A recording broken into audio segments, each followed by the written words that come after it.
যদি নবীকে ভালোবাসা না যায় আল্লাহকে পাওয়া যাবে? পাওয়া যাবে? যত বড় মস্তান হই আর যত বড় আমি দায়িত্বপূর্ণ ব্যক্তি হই না কেন, নবীকে ভালো না বাসলে আল্লাহকে ভালোবাসা যাবে না। কুল ইন কুনতুম তুহিব্বুনাল্লাহ ফাত্তাবিউনি ইউহিব্বুকুমুল্লাহ। বলুন সুবহানাল্লাহ। আমার আল্লাহ নবীকে বলছেন, নবী মানুষকে বলে দাও তুমি ডাক্তার কি মাস্টার আমি বুঝি না, কিয়ামতের দিন ছাড় পাওয়া যাবে না। তুমি যদি বলো আমি আল্লাহকে ভালোবাসি, নবী তাকে বলে দাও যেন তোমাকে ভালোবাসে। বলুন সুবহানাল্লাহ। তোমাকে ভালোবাসে, আর তোমাকে যদি ভালোবাসে ইউহিব্বুকুমুল্লাহ, আল্লাহ তাকে ভালোবাসবে। আর শুধু ভালোবাসা নয়, কোন গুনাহগার ব্যক্তি তোমাকে যদি ভালোবাসে, আমি আল্লাহ ঘোষণা দিচ্ছি ওয়াগফির লাকুম যুনুবাকুম, তোমাদের গুনাহকে আল্লাহ ক্ষমা করে দেবেন। বলুন সুবহানাল্লাহ। কেন ক্ষমা করবেন? ক্ষমা করাটা তো আল্লাহর কাজ। ওয়াল্লাহু গফুরুর রহিম। সুবহানাল্লাহ। আল্লাহ অতি দয়ালু, অতিশয় দয়ালু।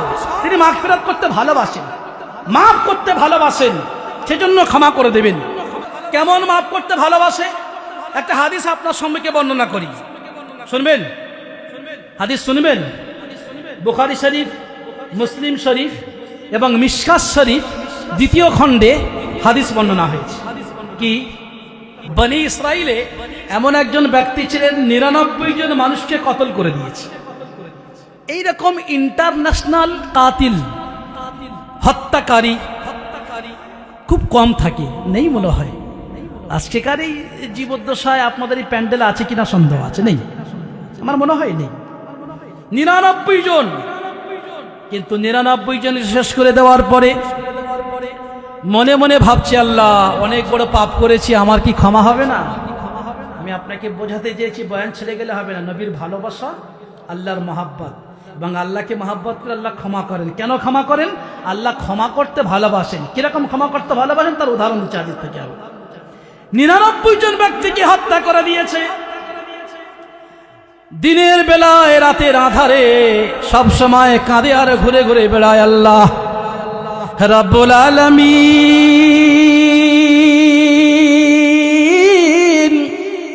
আমি শুনেছি আপনি বড় দয়ালু, আপনি বড় কৃপাবান, আপনার নাম হলো রহমান, আপনার নাম হলো রহিম।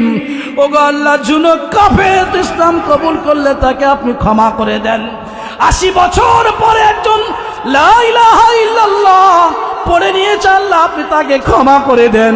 রাব্বুল আলামিন, আমি 99 জনকে হত্যা করে দিয়েছি আল্লাহ, আমি বড় পাপী, আমি ক্ষমা চাচ্ছি, আমার কি ক্ষমা হবে না? ঘুরে ঘুরে বেড়াচ্ছে দিনের বেলায়, সাথে একটা তরবারি আছে। প্রতিমধ্যে একজন ব্যক্তির সঙ্গে দেখা, বলছে ভাই আমার কি ক্ষমা হবে না? একজন আবিদ ব্যক্তি হাদিসে লিখছে লাইসা বি আলিম। যে ব্যক্তিকে জিজ্ঞাসা করা হচ্ছে ইবাদত করে অনেক বেশি, কিন্তু আলিম ছিলেন না, মানে মাসআলাগত দিক থেকে অতটা অভিজ্ঞতা নয়। তো যখন যাকে জিজ্ঞাসা করছে যে আমার ক্ষমা হবে না, তো সে বলছে হা বলে হেসে দিয়েছে, বড় খেয়া পড়া হারাম করতে লজ্জা শরম কিছু নেই, তুই বলিস কি করে এগুলো? কি আমাদের ভিতরে আজ কিছু মানুষ এমন আছে, যদি মদ খেয়ে টোলে টোলে বলে আমার কি ক্ষমা হবে না, মারবো ঘুমাবে না, মানে মদ খেয়ে এরকম কিছু আমাদের সমাজে হয়। একটু বুঝুন। বলছে আমার কি ক্ষমা হবে না? ওই ব্যক্তি তোর ক্ষমা মানে দূর থেকে 99টা কতল করে দিয়ে এসছিস, আর খোর জেনাখোর ব্যভিচার সুদখোর মদখোর সব তোর জীবনে ভরা আছে, দিনটা মরিচা ভরে গেছে, আবার ক্ষমা চাচ্ছিস? ইয়ে মনে মনে করছে এই ক্ষমা যখন হবে না তো সেঞ্চুরিটা আর বাকি রেখে আর লাভটা কি আছে? বলে এরকম তরবারি বার করছে, বলে কি ব্যাপার কি? বলে সেঞ্চুরি পূরণ করে দেবো, ক্ষমা যখন হবে না তা কি হবে? কি তরবারি বার করে ওখানে তাকেও শেষ করে দিয়েছে। মানে কটা হলো? 100, মানে সেঞ্চুরি হয়েছে না? সেঞ্চুরি। ইন্টারন্যাশনাল কাতিল। এবার কি বলা হবে? ইন্টারন্যাশনাল। মানে পুরো পৃথিবী জুড়ে এরকম ব্যক্তি পাওয়া খুব অসম্ভব হয়ে যায়।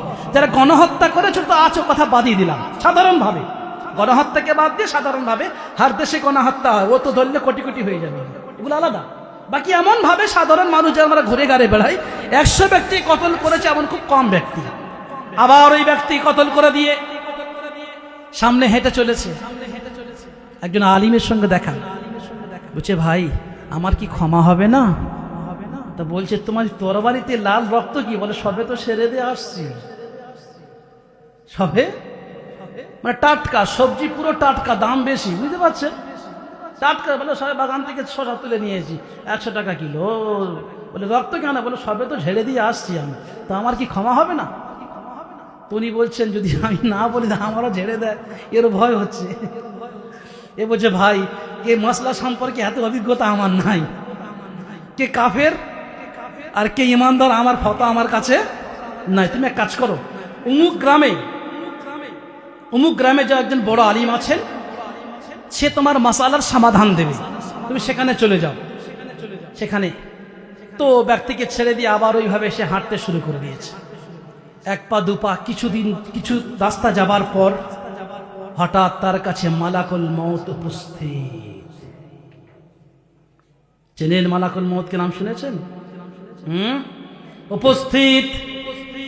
আমার আল্লাহ কোরআনে কারিমে জানিয়েছে, ইজা জাআ আজালুহুম লা ইস্তাকদিমুনা সাআতাও ওয়া লা ইস্তাখিরুন। 80 বছরের জীবন আল্লাহ বেঁধে দিয়েছেন, ঘড়ির কাঁটার সেকেন্ড এদিক ওদিক হবে না। নির্ধারিত যথা সময়ে মালাকুল মউত ওখানে দাঁড়িয়ে আপনার জান কবজ করে নিয়ে এখান থেকে চলে যাবে। মালাকুল মউত উপস্থিত। মারা গেলেন, কি করেছেন? মারা গিয়েছেন। হাদিসে হচ্ছে ফাহাজারাত মালাইকাতুর রাহমাতি ওয়া মালাইকাতুল আযাব। জান্নাতের ফারিস্তারা কানি হয়ে গেছে। বক্তব্য বুঝতে পারছেন? জান্নাতের ফারিস্তারা এসে গেছেন। ও মালাইকাতুল আযাব, জাহান্নামের সিকিউরিটি, তারাও এসে গেছেন। হাদিস ঘোষণা করছে ফাখাসামাত মালাইকাতুর রাহমাতি ও মালাইকাতুল আযাব। জান্নাতের সিকিউরিটি, জাহান্নামের সিকিউরিটি, ফারিস্তারা ঝগড়া বাঁধিয়ে দিয়েছে। কেন? সবাই সবার দলিল নিয়ে ব্যস্ত। এইটা বলে বক্তব্য শেষ করবো, আমি আপনাদের কথায় নিয়ে যাচ্ছি।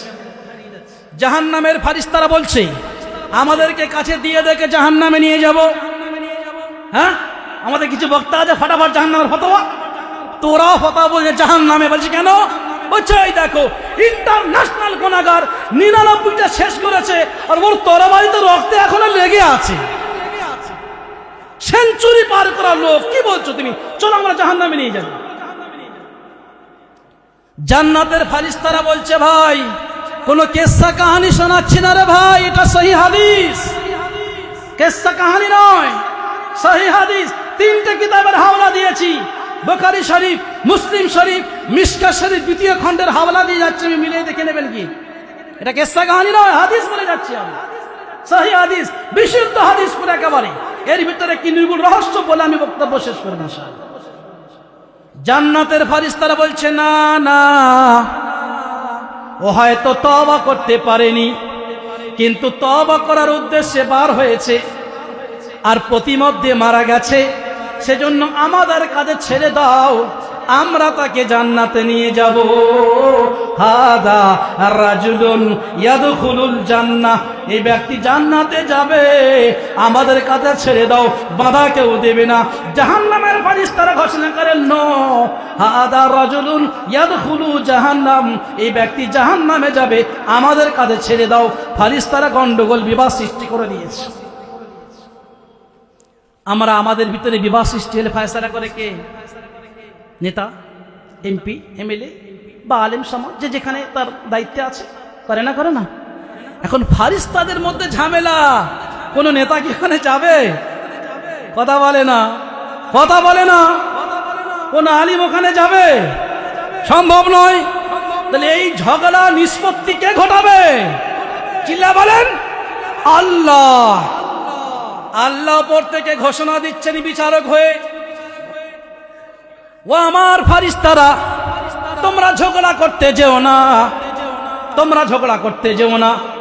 বলছে আল্লাহ তাহলে কি করবো আপনি বলে দেন। বলছে শোনো, তোমরা জমিনটাকে মাপো। বাংলাদেশের ভাষা কি বলে? মাপা বলে তো নাকি ভাই? মাপা বলে না? মাপা না, মাপা বোঝেন তো?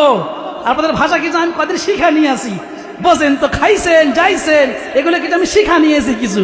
ও আমি আমার দেশে গিয়ে বলবো যে কিছু ভাষা আমি শিখাইতেছি, ওখান থেকে খাইবা না খাইতেছি সব শিখা নিয়ে আসি, শিখা নিয়ে আসে। আলহামদুলিল্লাহ, কিছু শেখাই তো দরকার আছে না? দরকার আছে।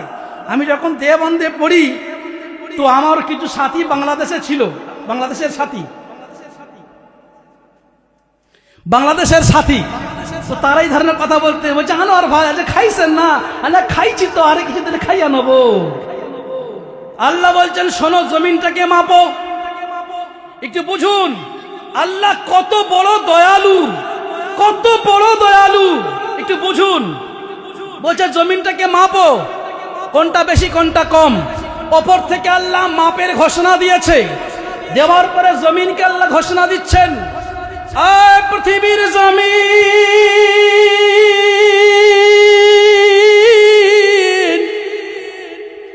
তুই হলি মখলুক আর আমি হলাম খালেক। তুই হলি সৃষ্টি, আমি তোর স্রষ্টা। তুই হলি মাহকুম আর আমি হলাম হাকিম। আমি তো নির্দেশ দিচ্ছি, ওরে জমিন, আমার এই বান্দা মারা গেছে, জমিনে শুয়ে আছে। যে গ্রামে তওবা করার জন্য যাচ্ছিল, ওই গ্রামের জমিন আমি তোকে বলছি, তুই জমিন আমার মাইয়াতের কাছাকাছি চলে আয়, মাইয়াতের কাছাকাছি চলে আয়। যে জমিন থেকে মনে করে মাঝখানে শুয়ে আছে, এই গ্রাম থেকে আসছিল তওবা করার জন্য, আর মাথা থেকে ওই পর্যন্ত পরে গ্রাম হবে। এই পায়ের দিকের জমিনকে আল্লাহ বলছেন, ওরে জমিন, তুই হলি মাখলুক, আমি খালেক। তুই মাহকুম, আমি হাকিম। তুই সৃষ্টি, আমি তোর স্রষ্টা। আমি তোকে বলছি, আমার মাইয়াত পৃথিবীতে শুয়ে পড়ে আছে, এই মুহূর্তে তুই পায়ের দিক থেকে আরো পিছন দিকে হটে যা। ফায়সালা বুঝতে পারছেন না? পাচ্ছেন না? পিছন দিক থেকে হটে যা। এদিকে ফারিস্তারা মাপার কাজে ব্যস্ত, মাপার কাজে ব্যস্ত। ফারিস্তাদের মাপ হয়ে গেছে, এই ফারিস্তাদের মাপ হয়ে গেছে। আল্লাহ ওপর থেকে বলছেন, কই ফারিস্তারা তোমাদের মাপার কাজটা কি সম্পন্ন হয়েছে? বলছে হ্যাঁ আল্লাহ হয়ে গেছে। বলছে দাও রিপোর্ট দাও, কি মাপামাপি করেছো? মালাইকাতুল আযাব, জাহান্নামের সিকিউরিটি বডিগার্ড, পাহারাদার ফারিস্তারা বলছে আল্লাহ, ও যে গ্রাম থেকে তওবা করে আর তওবা করার জন্য আসছিল, ওই গ্রামটা এক বিগত পিছনে হটে আছে। হাদিসে শব্দ এসছে বিশিবিরিন, শব্দ শিবিরুন মানে হলো এক বালিশ, উর্দু মানে আসে এক বিগত। বিগত বোঝেন? এক বিগত। বলছে আল্লাহ, যে জমিন থেকে তওবা করার জন্য আসছিল, ওই জমিনটা এক বিগত পিছনে পেয়েছি, আর যে জমিনে তওবা করার জন্য যাচ্ছিল, ওই জমিনটা মাইয়েতের এক বিগত কাছাকাছি। আল্লাহ পাক বললেন, যখন ওই মাইয়েতটার যে মাইয়েত যে গ্রামে তওবা করার জন্য যাচ্ছিল, ওটা যখন এক বিগত কাছাকাছি হয়ে গেছে, তাহলে জিতে গেছে মালাইকাতুল জান্নাহ। বলুন সুবহানাল্লাহ। মালাইকাতুল জান্নাহ জিতে গেছে। এই মুহূর্তে ওই ব্যক্তিকে সাদর সম্ভাষণ, ফুলের গোলামালাই দিয়ে আদর করে, যত্ন করে, ভালোবেসে আমি আল্লাহ ঘোষণা দিলাম, হাদা রাজুলুন ইয়াদখুলুল জান্নাহ। নারে তাকবীর। তুমি রহমান, আল্লাহ তুমি, তোমার দয়ার শেষ নাই। তুমি তুমি রহিম। এই রাতে বসে আমরা সবাই ক্ষমা প্রত্যাশী। আল্লাহুম্মা আমিন।